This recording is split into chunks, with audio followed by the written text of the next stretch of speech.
Allez, voilà des Vendéens maintenant. D'autres Vendéens. D'autres Vendéens. Voilà, qui est une musique qui s'appelle Y'a qu'à jouer, de la Véry.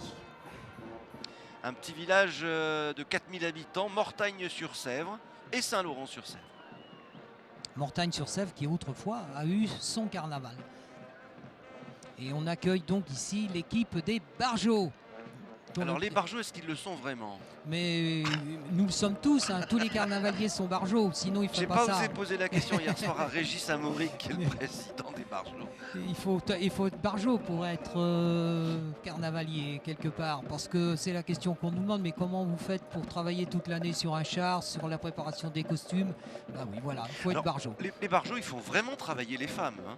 Ah, c'est dingue. Hein. C'est une spécialité, oui. Écoutez, la chorégraphie, les peintures, c'est Charline, la pro du papier, c'est Marie, une touche à toute l'équipe, c'est Anne-Lise et Magali, au costume, il y a Lali et Marie, Aurélie à l'électricité, ce sont les bonhommes. Ils sont là, mais discrètement. Mais c'est une histoire de famille, là aussi. Hein. Les Barjots sont constitués de familles, d'amis, et qui travaillent ensemble à la préparation donc, de ce carnaval.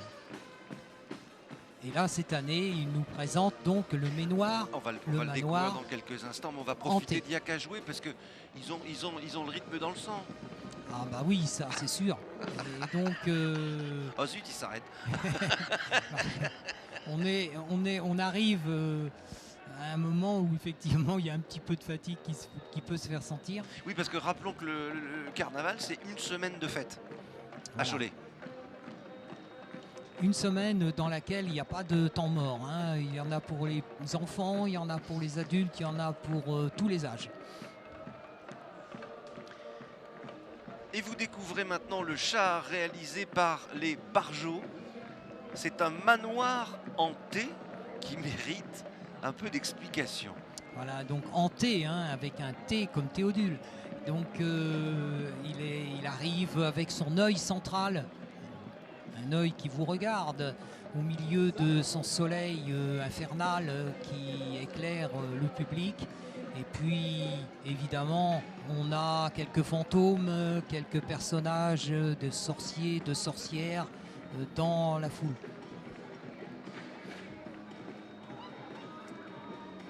Et puis, évidemment, on entend quelques cris étranges. Bon, ils sont branchés sur les sorciers et les sorcières. Voilà, donc année, hein. c'est tout à fait ça. Et donc, on a là une belle maison dont on ne sait pas très bien ce qu'il va sortir. Regardez bien, on a aussi une belle girouette là.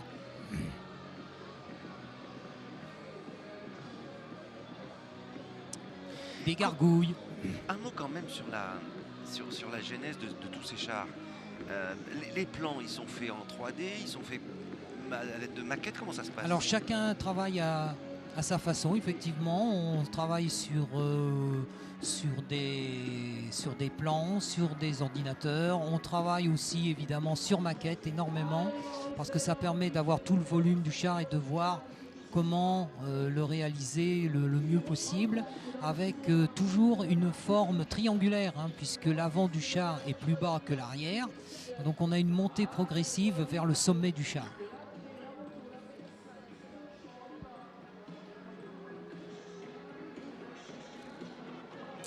Derrière, on aperçoit des gros groupes électrogènes. Voilà, derrière le char, donc chaque char traîne derrière lui une remorque sur laquelle sont posés un groupe électrogène et un compresseur pour les différents mouvements que peut faire le char pour faire manœuvrer tous les vérins hydrauliques et pneumatiques. Et puis il y a des choses que vous n'avez pas vues, qui sont légèrement cachées mais qui sont bien présents.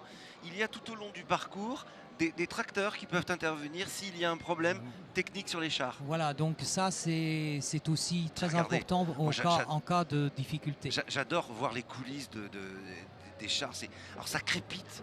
Moi hier soir j'étais étonné là sous le hangar des carnavaliers parce que ça fait un bruit bizarre, ça fait de partout, on a l'impression que ça va exploser. Mais en fait non, vous me disiez d'ailleurs que c'était beaucoup plus bruyant il y a quelques années encore. Ah oui, ça s'est beaucoup atténué le bruit que font tous ces contacteurs. Il est certain qu'aujourd'hui on arrive à faire quelque chose de plus discret et qui donne davantage de possibilités en même temps. Il y a une question qui fait mal, mais qu'est-ce qu'ils deviennent ces chars après le défilé? Alors, ils ont des sorts très différents les uns des autres, mais ce qu'on essaye de faire, c'est de revendre par éléments, hein, qui vont partir un petit peu partout, dans toute la France, dans la mesure du possible, parce que ça devient de plus en plus difficile aujourd'hui pour de nombreuses villes d'organiser des carnavals et donc d'acheter des éléments de char. Mais c'est vrai que c'est important qu'ils puissent revivre ailleurs sous d'autres formes.